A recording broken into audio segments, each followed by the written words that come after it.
The Best Worst Idea is a weekly podcast exploring how our worst ideas often give way to our best ideas. What's your best worst idea? Want to find out? Let's go.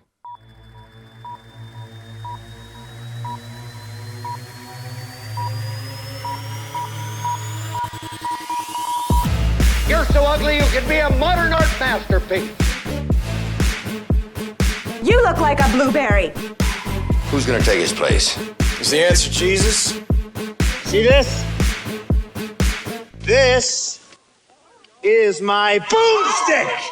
And welcome to the Best Worst Idea podcast. My name is Frank Hanna, and I am your host. This is the place where we discuss the creative process. We kick it around, demystify it. Today, my guest is a mad genius. He's a comic book legend who has penned extended runs on several different books in the XMen franchise. He's revitalized Teen Titans, Superboy, and the Superman titles.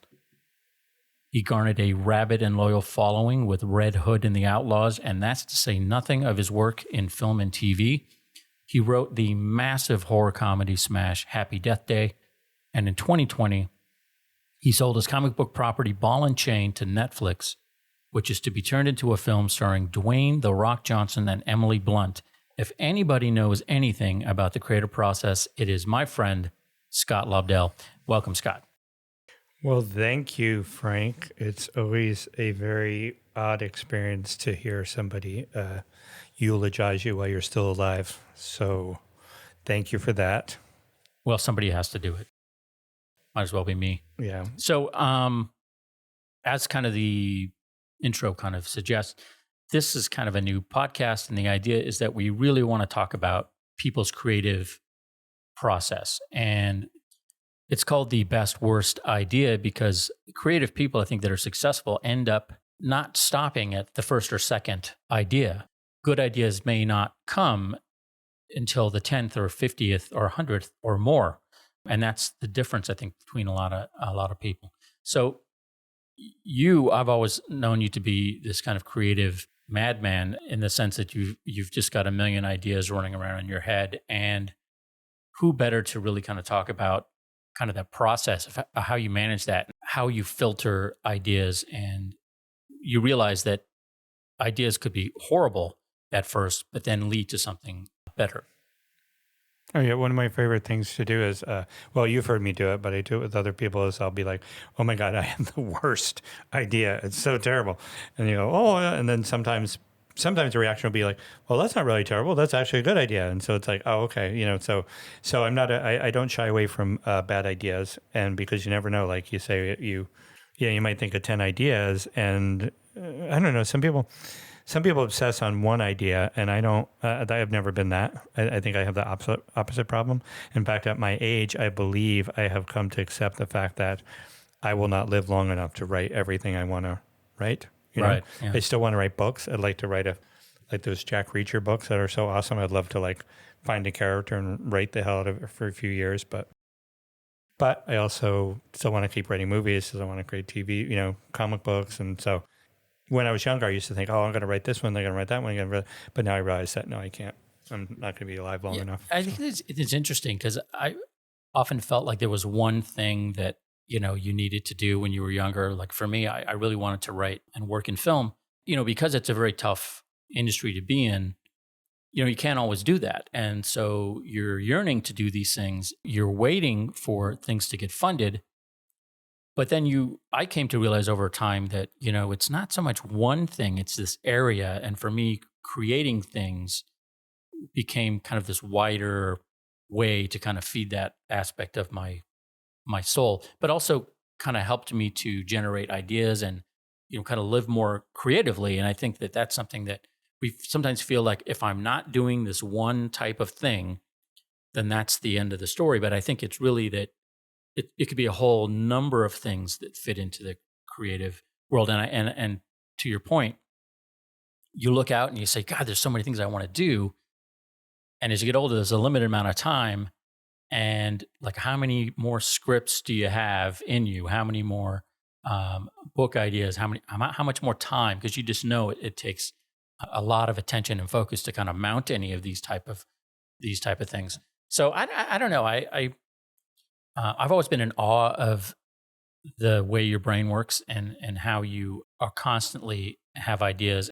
I can't fault somebody for coming up with 50 shitty ideas if it leads to like the one where I'm like, oh my God, Scott, that's an amazing Is that idea. my number to you? 50 to 1? Well, no, but As an example. Use me as an example. Exactly. Yeah. For myself, I would say it's, you have to wade through a lot of crap to get to what is good. But I don't look at that as, oh, it's not worth it. I look at it like that's just part of the deal. Part of it is that you're going to come up with parts of what your idea is that may lead to a kernel of what it's really going to end up being. And then ultimately, it may not even be right away. It may be a year, maybe 2 years. Well, I'll give you an example. And I don't know if this is a good example, but I don't think I've ever spoken to you about it before. So this could be fun, or you could be like, oh, yeah, I know that story. But I know that story. The people that had a Magic 8 Ball after Happy Death Day came to me and said, can do some of the Magic 8 Balls, maybe something scary. And I'm like, yeah. And I looked at it and I was, I thought, well, actually, it's more of a liar type thing where some guy gets a Magic 8 Ball and he's, works for this new company and they have to bring a gift to their Japanese owners. And so he picks up this Magic 8 Ball and he's at this party for the weekend where they're meeting the bosses, and he realizes that he's stuck with this Magic 8 Ball in his hand, and the only way he can get it off is to do whatever the Magic 8 Ball tells him. So anytime he has to make a choice, he asks the Magic 8 Ball, the Magic 8 Ball tells him blah, blah, blah. So I got Magic 8 Ball. I was going to different stores looking for one to have it so I could think about. And then I started thinking about this idea for a movie about a police artist who is really good at, like, you describe the person who assaulted you, and then the police sketch artist sketches it up. And what happens is one day he is sketching, and that night he goes to bed and he starts sketching a dumpster, and he sketches a knife, and he's like, that's weird. And then he goes back the next day, he shows the detective, I give it. And sure enough, they go and they find the dumpster and they find the knife. And so now they know, now they not only have the killer, but they have how he did it. Then it starts to take him over where he's at a restaurant and these two people are talking and he starts sketching, and he inadvertently discovers that these two guys at the next table are like CIA operatives who are working on American soil. And then he gets pulled into this thing strictly because he is producing this evidence that he couldn't possibly otherwise know about if he didn't see it as he was drawing it. And so it becomes, one of those marathon man, like regular guy caught up in this crazy situation, large conspiracy. Right. Do you know what I based it on? No. When I was in the store, the toy store, they had a keychain of an Etch-a-Sketch.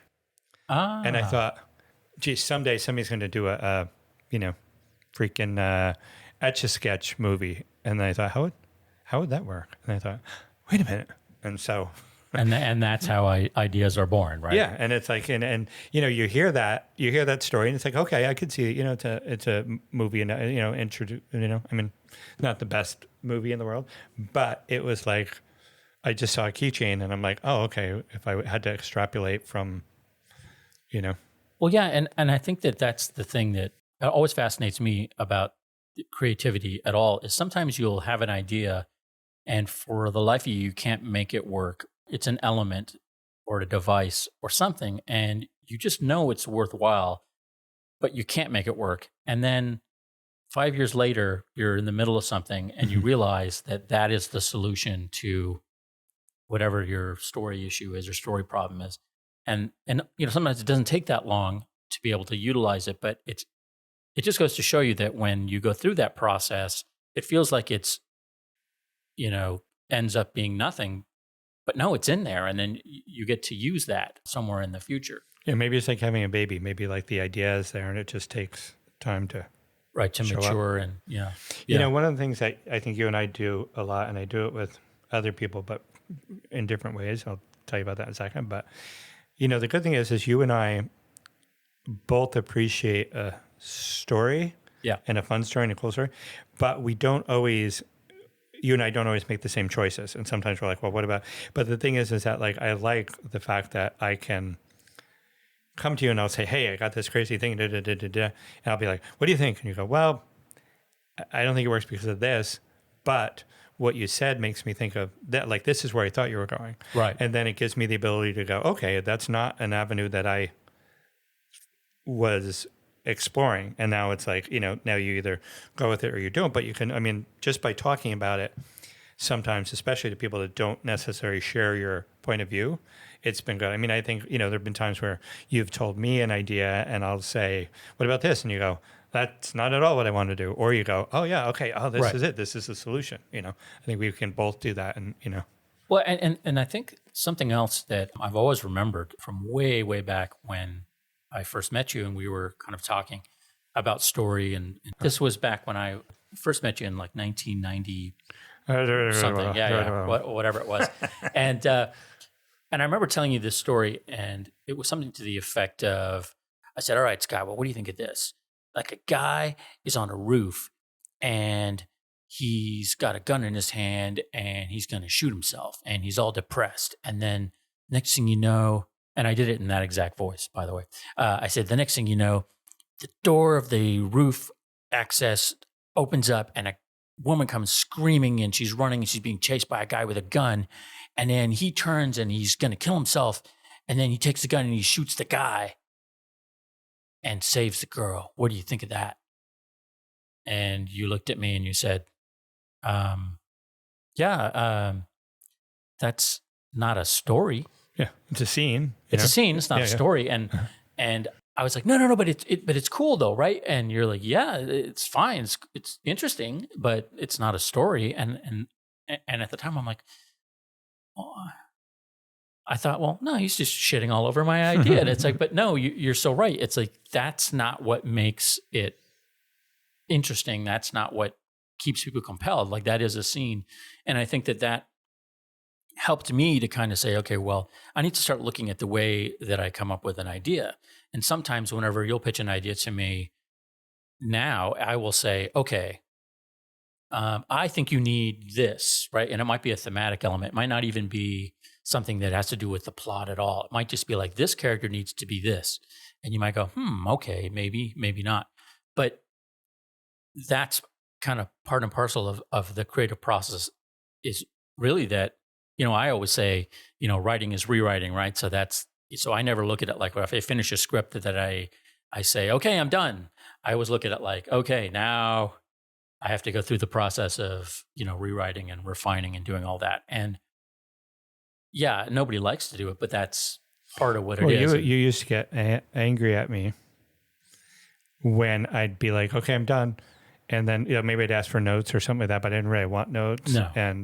But the thing is that you have always been like, you can't just finish a script and give it to a producer. And I was like, but it's done. Like, I felt it was done, like whereas I think that you, like you say, you rewrite. And I mean, the script I'm working on now is taking me 3 months longer than it should, but I think that has a lot to do with a lot of other things going on in my life. But I'll say this, I'm not someone that agonizes over a script. So the fact that I'm like 3 months in it and I haven't finished it is not really, Oh, I know. who And I think that's Yeah. part of the reason why too, that I would be like, well, what do you mean you're done? Because you would say, like, on a Thursday afternoon, you'd say, I got this idea for a pilot. What do you think? And I go, that's great. And then Sunday you're like, okay, I have this finished pilot. And I'd say, well, what do you mean you have a first draft of a pilot? And you're like, no, it's not.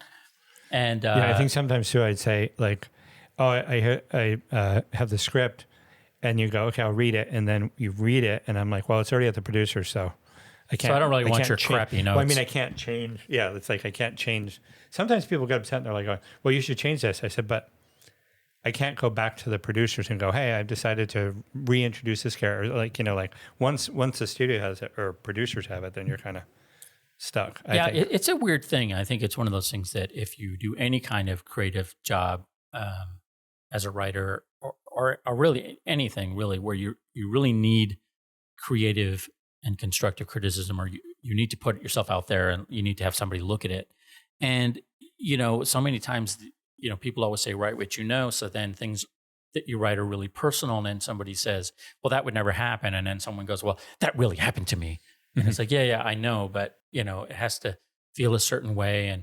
And so we go through this, this process of not wanting to have somebody look at the stuff we have, because it's like a psychic wound to us whenever they say this doesn't work. And I think that over time you become kind of immune to the knee-jerk responses you get from people. And what I was going to say is that, I think what I sometimes hear you do, and I do this as well sometimes, is I might not be totally 100% on a part of an idea or a part of a script or a story, but I will defend it because I want to see if somebody can prove me wrong, not as a power play, but just to see, like, let me test it. Like, if somebody can give me a better version of this or something that works better, I'm that creative Darwinist guy. I don't really have an ego about if somebody has a better idea. I might be mad that they have a better idea than me because I'm like, damn it, why didn't I think of that? But anyway, so yeah. Well, I it's interesting when you say write what you know. Like, I don't know. I mean, you've seen a lot of my writing, and I think you know me. Like, I don't know. I don't feel I put myself in my work. Do you, or do you? Yes, I do, but probably not in a way that you think. I think one of the things, just to maybe go back a little bit to when you started, I was kind of, I don't know if I've ever told you this, but I always felt like you had like the classic comic book supervillain origin story. Oh, that I did? Uh-huh. You did, yeah. And correct me if I'm wrong, but I remember you telling me that you spent, I think you had asthma or you had a illness when you were young. You had asthma, right? Really bad, not just right. Yeah. And it kept you indoors when other kids were out playing and doing things. And so, this always felt like the kind of the supervillain kind of, plotting and then, creating it's going to take over the world. Yeah. And so that's the way I always looked at it. And not that you ultimately used your powers for evil, but I was always curious to see like what you felt that did to the creative process. So for myself, and with my childhood, say being troubled or whatever, there was always a part of me that was fantasizing about a different version of the world. And so to me, that kind of made more sense. Okay, well, I was just trying to rewrite my life somehow in a way, or solve problems that I was having through stories. But for you, I wonder, as you were sitting there in the room or wherever you were, seeing other kids play, like how did that affect your view, your worldview at all, really? Mm-hmm. Well, I think in a way I kind of felt like that, in a metaphorical way, I had 6 brothers and sisters, and they would play in the backyard. They'd play kickball or football or, baseball or whatever, freeze tag, da-da-da. So I was never able to play the games, but I could watch the games. I watched them, and I watched everybody at once. Usually if you're doing freeze tag, you're like running away from the person, or like if you're the person who's like swinging the bat, your goal is to swing the bat, and the pitcher's goal is to try to make sure that you don't get to hit the ball. So, but when you're up, in the 3rd floor in the attic looking down, you see everything. And so I think that, one could maybe make the argument that, I learned to look at everything instead of experiencing what maybe it is that I was looking at. So, Jim Shooter always writes about the person with these incredible powers that lose themselves completely in their powers, and it's the struggle to come back to humanity. Like, Beyonder is a perfect example. Chris Claremont was always swapping genders, every genders, ages. It's like it was as if nobody could be comfortable in their own body and their own identity. Fabian Nicieza, it was always about the father killing the son or the son killing the father, or it was always. But oddly enough, I think that most of the comic books that I write are all focused on these damaged individuals who their damage is what is essentially the superpower that they use to win. Right. And if that doesn't sound like me from 35,000 feet, No, it kind of does, because another way of saying that is that you said this to me a million times. I mean, it's really writing from character, right? So anytime that a character makes a decision for you, that it's really based on all of these things, right? That's I think the key kernel of it.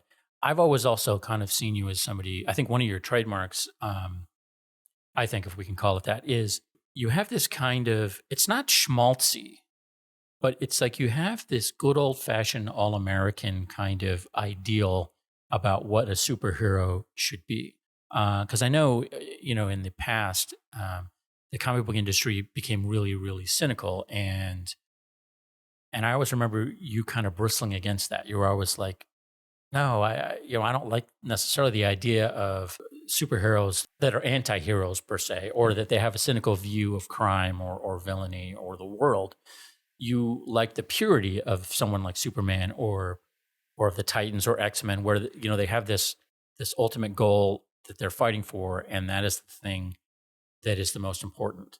And their own damage gets in the way of that, but I think that was always something that I felt was a really strong, like if you came up with an idea, my version would be the dark kind of, edgy indie version that no one would ever do. And yours was always the more like, no, this is the heroic story. This is the way you go. I don't know. Do you feel like that? You still feel that way, or do you feel like I'm off base? No. There? Like even like when you look at a book like Red Hood, when I was at Marvel and I was at the height of my abilities, they came and said, "Do you want to do Elektra?" I go, "Do I want to write about an assassin?" No. And there's like, "Do you want to write, Punisher?" I'm like, "No, he's a guy who's go killing people because he felt bad." But then when I was at DC and they said, "Do you want to write Red Hood?" I said, "Yeah, if I can redeem him." Like that's what I find interesting. Like to me, his conflict wasn't about all the horrible things he had done. It was about how he would come to feel bad about the things that he had done and then work towards being a better person. So I would never, the Red Hood that was around before I got there was just angry Red Hood who was killing people and blaming Batman and rubbing Batman's face in the fact he was a murderer.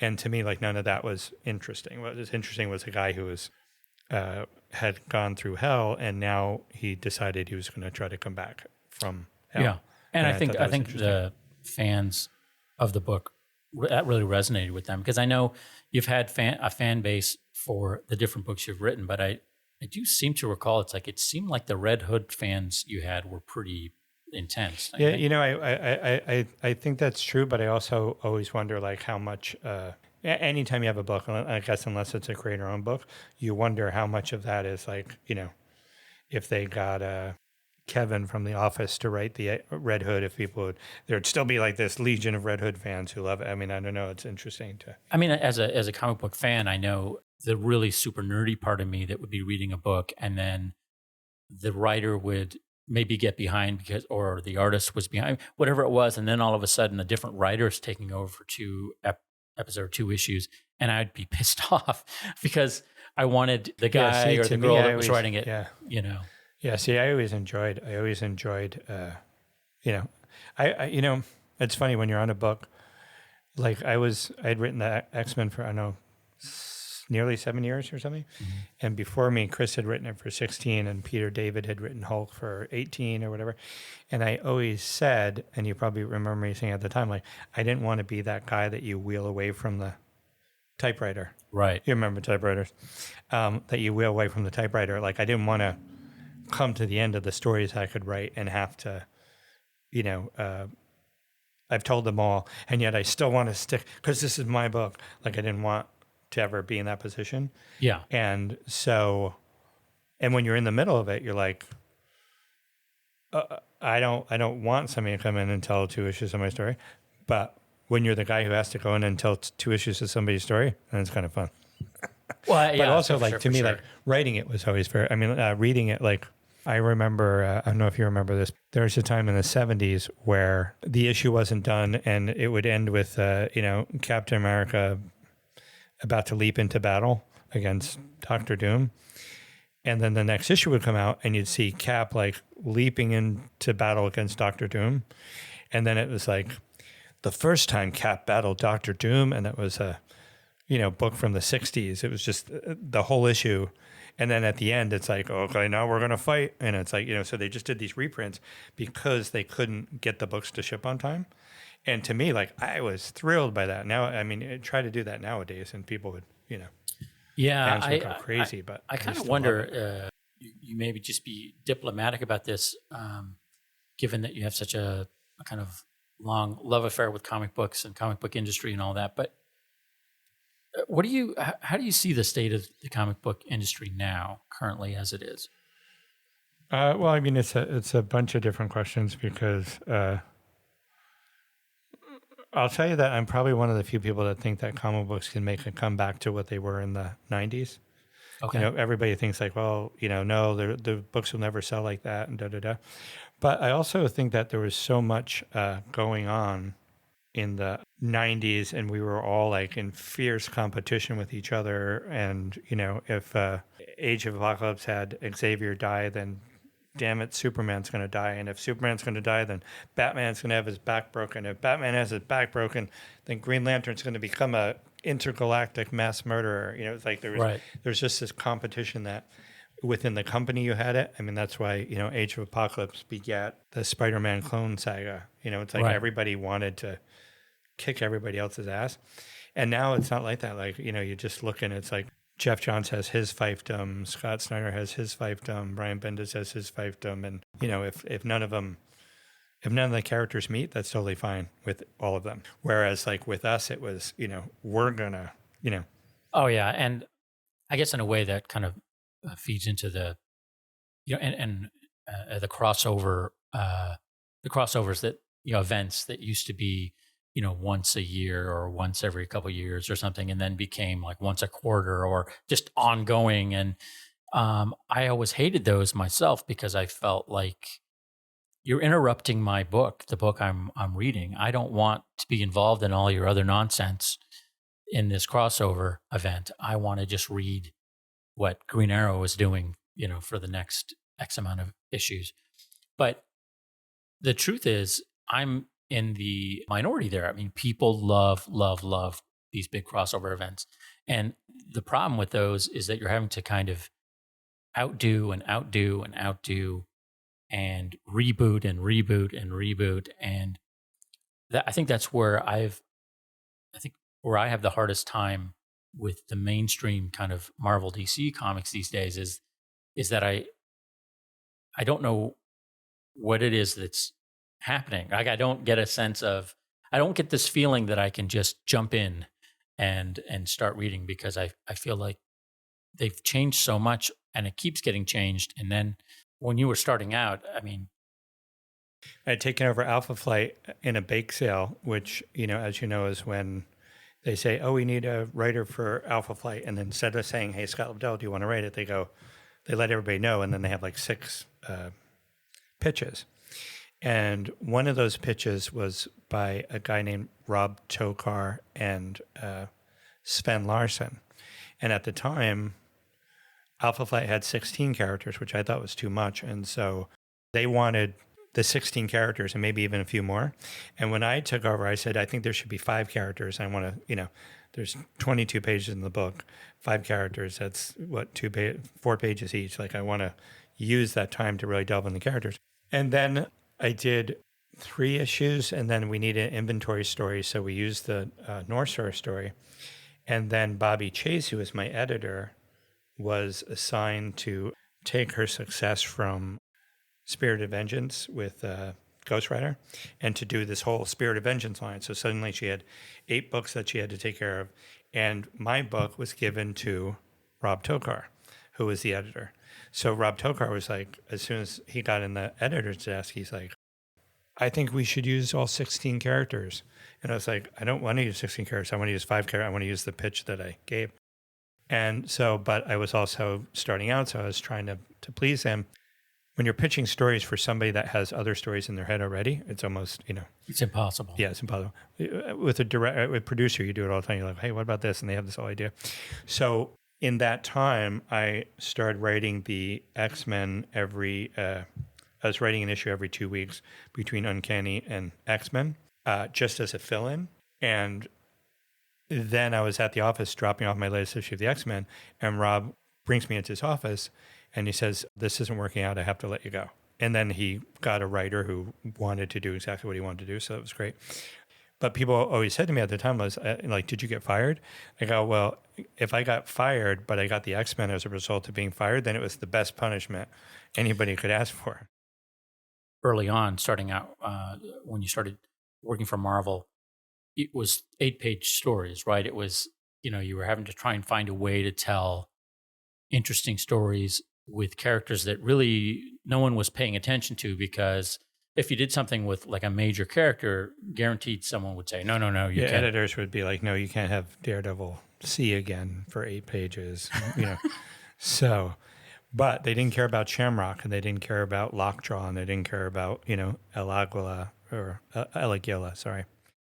And so those were the characters that I took because it made it easier for the editor, because the editor didn't have to go around and get a sign off from Daredevil's editor, and he didn't have to go get a sign off of Wolverine's editor. So I just gave him the ability to. And in fact, in the pitch, I said, "I want to do the Global Village series," and he's like, "What's that?" And I said, "It's all the characters from Contest of the Champions." So, So kind of like the Animal Olympics of Marvel. was that? I don't know what that is. You don't know what Animal Olympics is? Is where all of the Hanna-Barbera cartoon characters, characters, yeah. Now I remember. Yeah, it's like that. That's what the Contest of Champions was. But it's funny because like I remember when I forget who it was. I shouldn't say I remember because I forget who it was. But like they, like we've seen TV ratings go from like 60 million people who watched the ending of MASH to oh look, 5 million people watched Will and Grace reunion, and it's a hit. We're bringing back the series because 4 million people, whereas at the time 4 million people was like, Captain Kangaroo on a Saturday morning or something.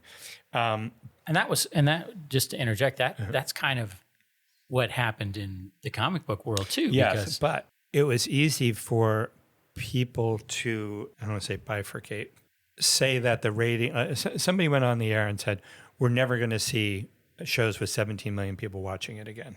That day is gone. We're targeting audiences. We're narrow casting instead of broadcasting." Mm-hmm. But then Squid Games comes around, or Game of Thrones comes around, or something, and then suddenly the audience that is supposedly everywhere else but watching TV will show up because they want to see something exciting. And I think the problem with comic books is that those examples I was giving before, and I don't know if they're exactly the best examples, but Age of Apocalypse was what happens when one man was never born. And this man happened to be like the Martin Luther King of comic books. How many other lives were affected? Superman died, Batman had his back broken, Green Lantern, all these things. But they were all character-centric. They came strictly 100% from the character. And then over the time, in this effort to feed this beast of crossovers, it just became like, we're going to do a Civil War, but with superheroes, or No More Mutants.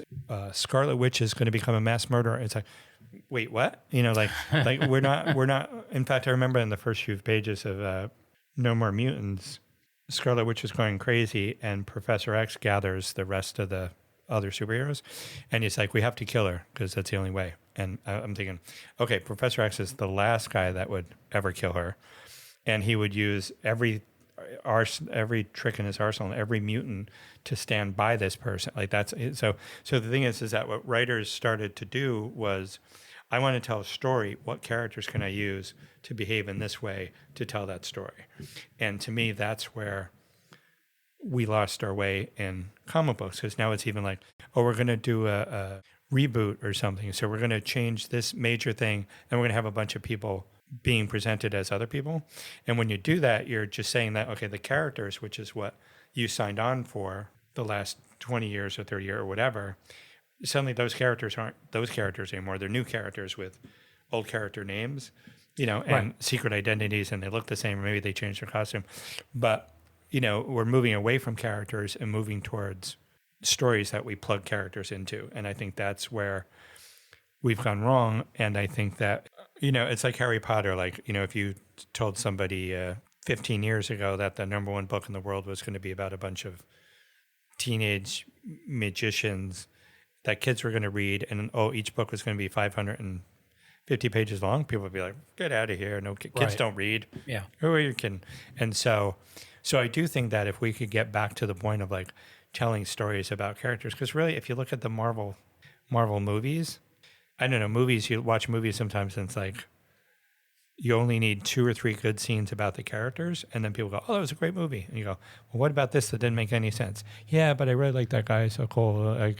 And so I think that that's what is driving audiences to movies. But I also think that, like Harry Potter, like I do think that there's a way to rejuvenate the comic book business, but I don't necessarily think anyone will do it. So Yeah, no, I think, so I get to be right, and no one can prove me wrong at the same time. So as somebody who loves the kind of art form and the medium of visual, sequential art and graphic novels and comic books and the characters, and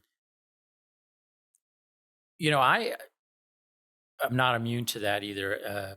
I remember liking the book The Question. I was a big Vic Sage fan. I particularly liked Denny O'Neill's book of The Question, and then somewhere along the line, of course, the book was canceled at some point or finished its run, and then you didn't hear much about the character at all. And the next thing you know, it's the character's being rebooted, but now it's a woman.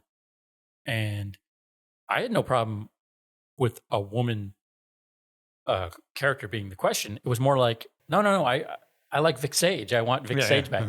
So it wasn't so much my response to it, my kind of knee-jerk response was more that, hey, I like this character. I don't want this character to be a different person. Mm-hmm. There is this nostalgia we have. So when somebody screws with that, you're thinking, I don't know if that's what I don't know if I like that. But that's, getting Well, older. what's interesting is that when you, like in the old days when we were reading comic books, Frank Miller came by and just did Batman Year One. He didn't take everything Batman and throw it out. He didn't change it to, Wayne Brucerman or something. He just took the character and, and same thing with, him and Dave Mazzucchelli on Daredevil. It's like you just read it and all of a sudden you're back and you're telling the story. And it's like, it was like, how can you write the best story you can write with these characters? And it's like they didn't have to cancel everything and start a year one. I mean, like you wanted to see Batman Year One, even though it was, I believe it wasn't. I'm pretty sure it was not its own series. It may have been. I don't think it was. I think it was all miniseries. And J.M. DeMatteis, when he did the Hunt for Kraven, I mean, you could not seek that out and find out what's happening week to week. But somewhere along the line, like marketing and everything lost any faith in stories being able to attract. Like in a way, like marketing should be about, oh my God, this is a great story. Let's go out and tell everybody. Yeah. Instead, it's like, hey, everybody, come in here. Look, we're going to tell you a story. Yeah. And it's like, look at this cool thing we're going to do this month. And I think that's true because something I remember you saying to me years ago, working on a book. Maybe you're working on a couple of 2-3 books, and you have an editor that has a different vision or is hung up on something, and then wants this little thing changed, which then means you having to rewrite the script, and then the artists have to making changes. And you always had this view of it that we'll do that next month. Like we just keep going because we shouldn't stop the boat because of one little tiny thing. Let's just continue to trust that the story is going to evolve and it's going to work itself out, as opposed to everything being about this one moment in time. And I think that says something about the way that whole corporate structure, looks at things. It's really not about story. It's really not about anything other than, just market share. And even though it's a small sliver of the bigger entity that owns a lot of these, everything's owned by big, huge corporations. It does seem like, you just would want them to let these things breathe, and they don't. And I think that's where I would see people who would write a bunch of books for Marvel or DC, and their kind of brand in a way is getting watered down because they're being pulled in too many directions. And then they put a book out, like an indie book on Image or something, and you're like, wow, because they're now unchained in a way and able to do things that are interesting and don't have to kind of conform to this concern about like, oh no, we can't do that, or oh no, this isn't going to be a good thing, or I don't know. I think we're getting a little bit away from the creative Well, I do process, think that but people seed, I think corporations seed things like, when we were younger, you had Saturday morning TV shows. That was like, you know, and then when they would launch a season, they'd have a special on Friday and they'd show, like HR Puff and stuff, talking with Fred Flintstone. You're like, oh my God, this is amazing. It's like what? I can't wait for a Saturday morning. And then and all three networks did it at the same time. So it was like this huge, sea of like new content every whatever season was and blah, blah, blah. But then Nickelodeon started doing cartoons 24/7. And then the networks were like, oh, we're not in that business anymore. Like they do that so well. Why should we be doing it? Yeah. Like the independent films and stuff. Like I love Inherit the Wind and I love The Verdict by, and To Kill a Mockingbird. Like I love courtroom dramas, but once Matlock has done, 500 episodes of courtroom drama or, LA Law, like try to find a courtroom drama movie now. It's like, right. Why would you try to squeeze a courtroom drama into 2 hours, But what's funny too is like when I was, did stand up, people would always come up to me after the show and they go, you know what, you want something to be funny. You come to my place, you put a camera in my, where I work and oh my God, the people there, they're so crazy. And I would often think like, who the fuck wants to watch you and your friends at work? Like who would ever do that? But now try to find a profession that doesn't have or didn't have at least a stab at a reality show. Right. The tattoo parlor, I mean, what could be more boring than making dinner at night? But now suddenly, there's like 10 chef shows and they're all fighting with each other and, Oh, yeah. Go to the Gong Show might have had some talent every once in a while, but like now the X Factor and America's Got Talent, like everything, like suddenly there's these huge. Now it's America's Got Talent Extreme. Now you need to be shot out of a cannon. I don't know that. Maybe the audiences too. I don't know. I haven't seen that would be something, Well, I find it, it's exhausting. And I think that, what becomes entertainment for people evolves. I mean, even the younger generation, they can sit and watch these streamers on Twitch just play video games, and this is entertainment for them. And and when I ask, I say, well, I'm from that generation where watching somebody else play a video game reminds me of like being in the laundromat waiting for the guy to get off the Pac-Man machine because I'm like, I want to play. It's my turn. Yeah, my quarters are up. Yeah, let's get going so I can play. So the idea of watching somebody else play is just I don't understand it. But this is entertainment, and when you ask, they say, "Oh no, it's like watching football." And I'm like, okay. I didn't watch football either. So well, they look at it as a sporting event because there's esports and what have you. But I just don't, and it's like they're not alone. There's millions of people. They love that. And to me, I can't get my head around it.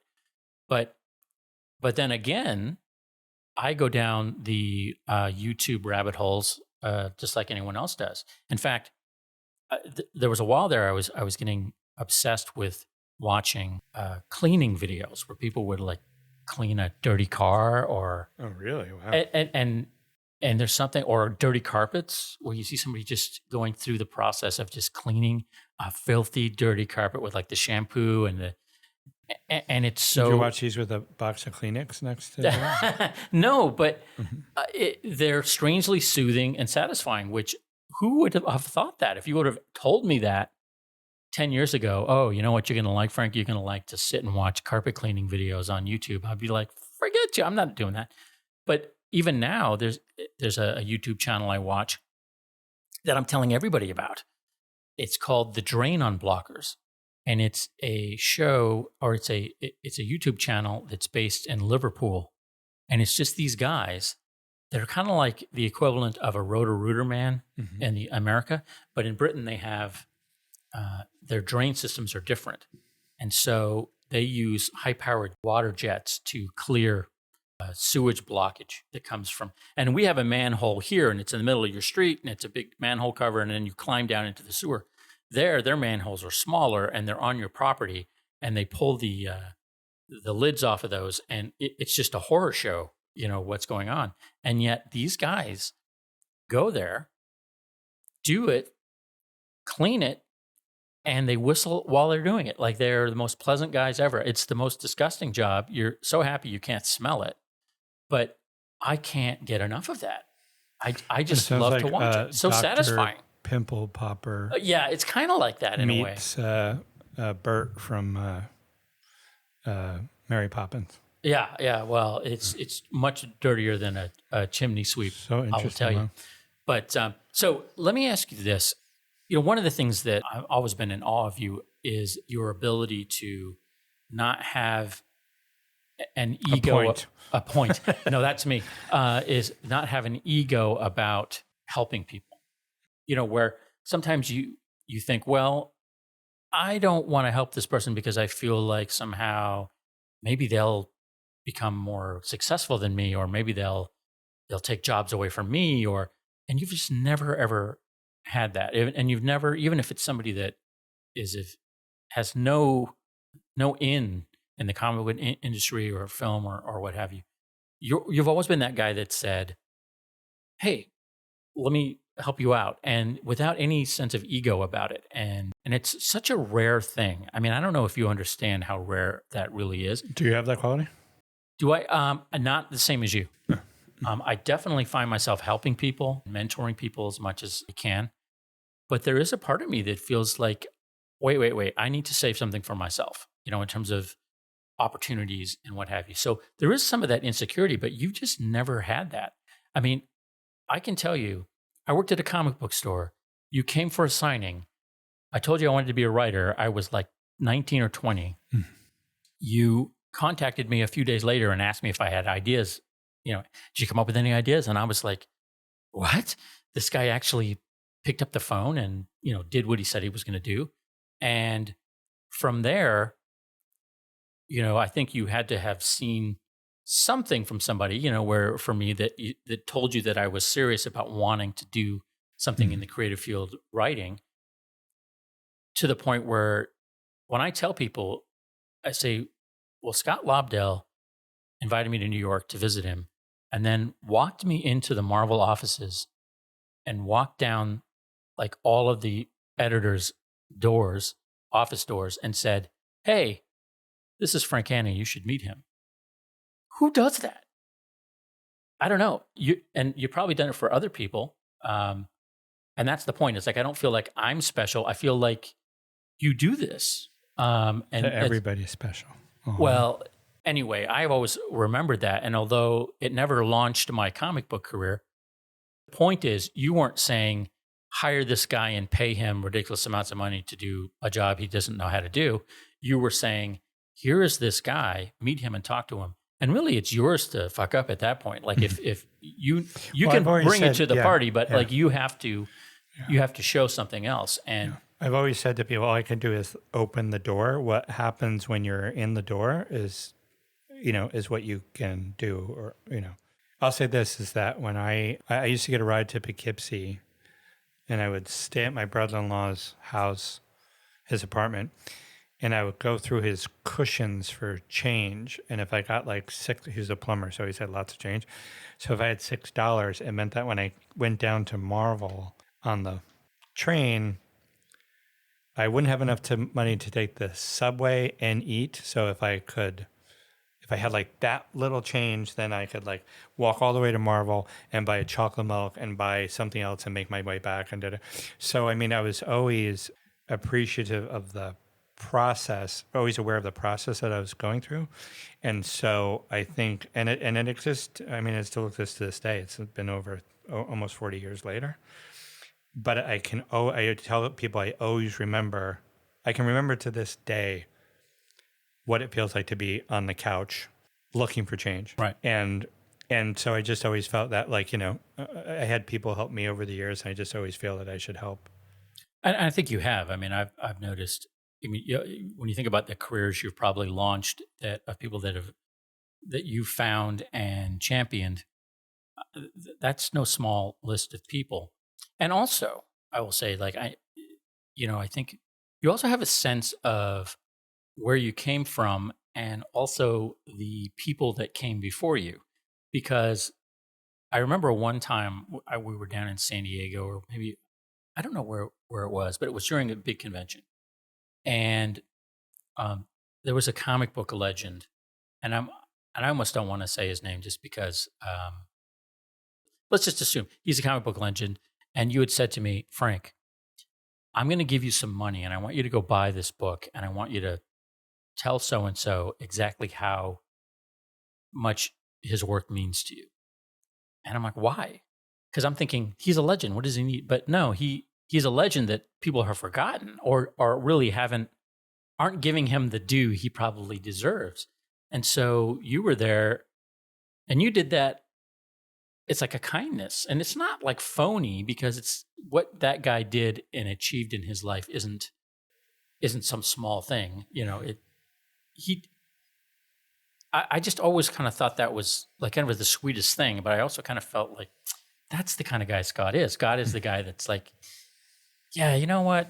That guy deserves some attention. Yeah. And and you never said and tell him it was me, or it was always just done anonymously. I've done that, and people come back to me and they go, "Okay, I did it. Now what?" I go, "Well, now keep your book. It's signed to you. Like, you should have a book on your shelf with this Scott." Yeah, yeah. No, that's great. So having said all that, like, one of the things, like, if you had advice, like, just assume in the comic book world, because that, even though that's all changed now, but if somebody wants to be, I know when it comes to art, people always know that, you have to do a certain amount of pages of sequential art, and then you have to go and have somebody kind of, go over that and have somebody review your work and give you, their 2 cents about composition and all that. But as a writer, and somebody wants to write comic books, look, what's your advice to those people now? I don't know. Honest to God, like, I think it's like 90,000% easier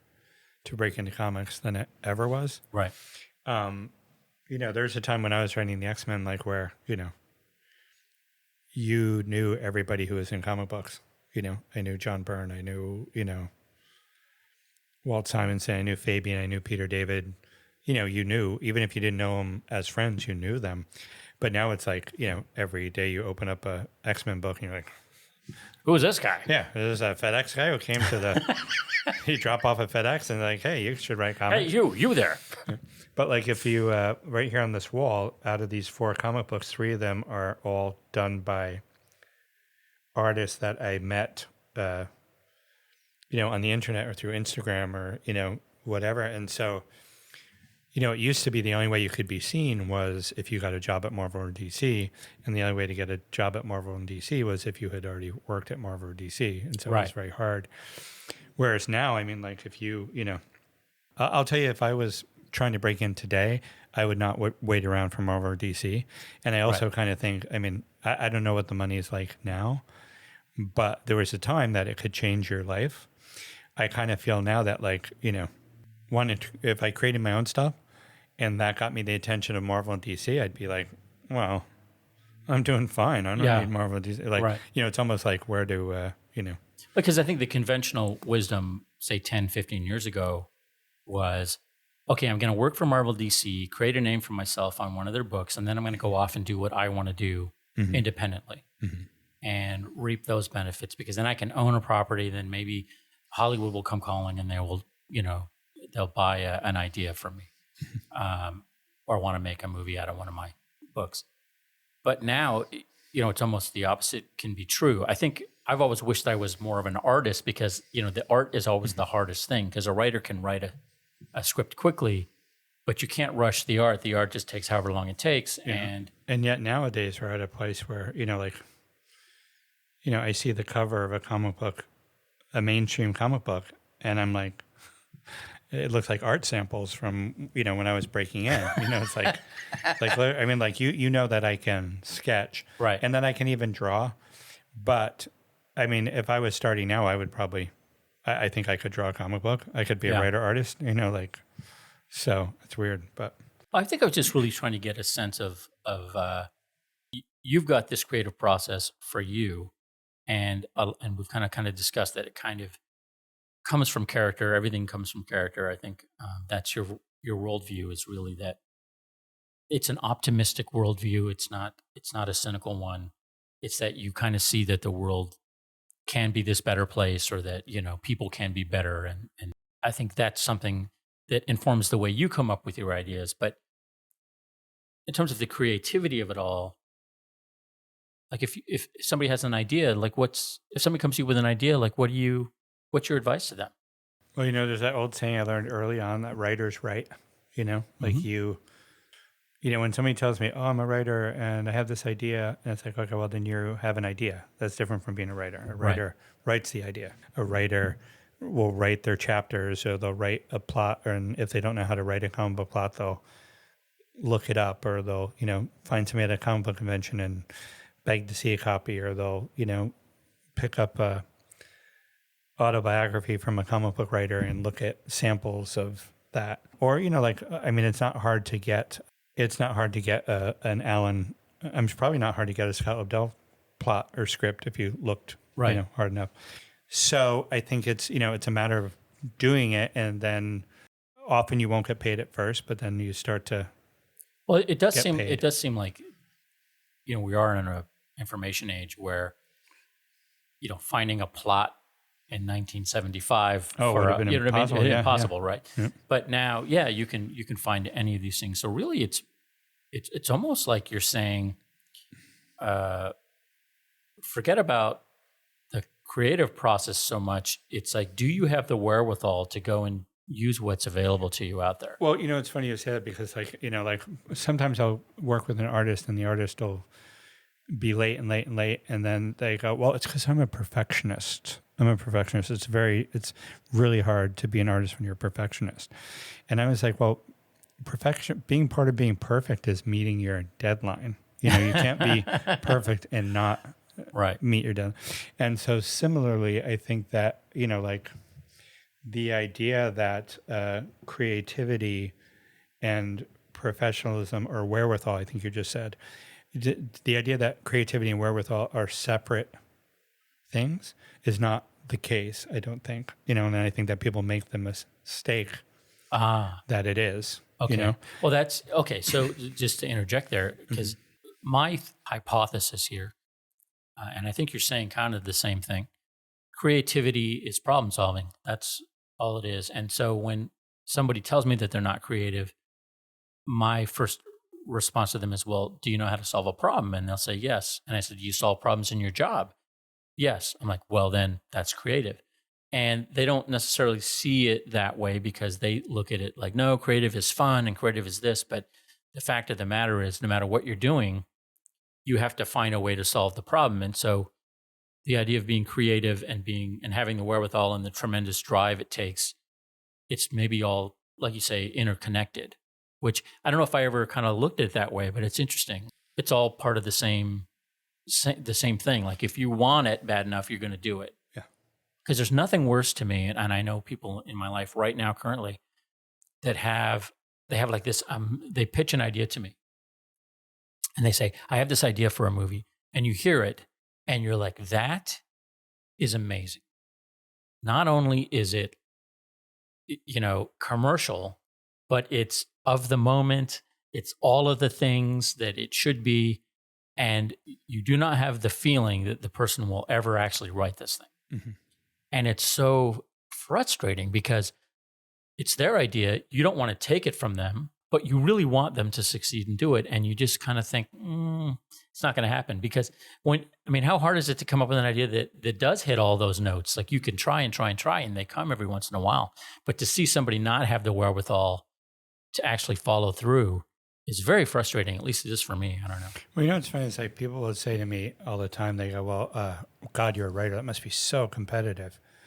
I said, it's not really as competitive as you think. Because if you take 100 people and they all want to be a writer, out of those 150 of them will never put pen to paper. Mm-hmm. Maybe another 10 of them have a great idea, but don't know how to write it. They'll write like a 600-page script, is under their bed, and they think, oh, I'm just going to add more pages and it'll make sense. Or they just don't understand the mechanics of an act break, and, another 10 will write it and get it done, and it's not good enough, but they won't go to a second draft or whatever. But so by the time you get down to it, you're not 1 in 100, you're 1 in 6. Right. Or you're, you might even be 1 in 3 because you have a great idea so I think the idea is that. I think another way of saying that is like professional golf, for example. When you think about these guys that play and you see them on the weekend and you see them playing, they're not the top 20% of golfers. They're like the top 0.5% of golfers. Oh, yeah. Uh-huh. Okay. So what you're kind of saying is, and I think you said this to me years ago, like, oh, the fact that you just finished a script, like puts you like way up in terms of the percentages in terms of people that would never, ever finish a script. And I think which also goes to your point about like why I help people. Like if somebody has written a script and they've typed fade in, fade out, and it's around 110 pages, then I think that they deserve at least, Yeah, a read and and then, and obviously the steps you take after that, you're gauging a person's commitment to it. Certainly just having written 102 pages doesn't mean. No, because I know people that continue to write crap and over and over, and they're very prolific, but they never get any better because they never are actually. You think they would just get better as just a matter of course by doing it over and over and over again, but they don't. And like you wish you could write as many scripts as they do a year, but they're not good. And so trying to find that balance where somebody's willing to do it, but then also willing to be a little self-reflective and say, okay, I'm not going to, you have to unhook the critic a little bit to get creative so that you can kind of see what ideas are out there underneath all of that. But at some point, you have to be willing to look at your work and say, this is shit, and I am going to need to throw out this entire act, or I'm going to have to. As somebody who's been involved with comic books for years, it's like, you get guys who show you their art, and they're amazing, and sometimes they don't even know how amazing they are, and you tell them how amazing they are, and they think you're blowing smoke. But then you get other people who they say, oh, will you look at this?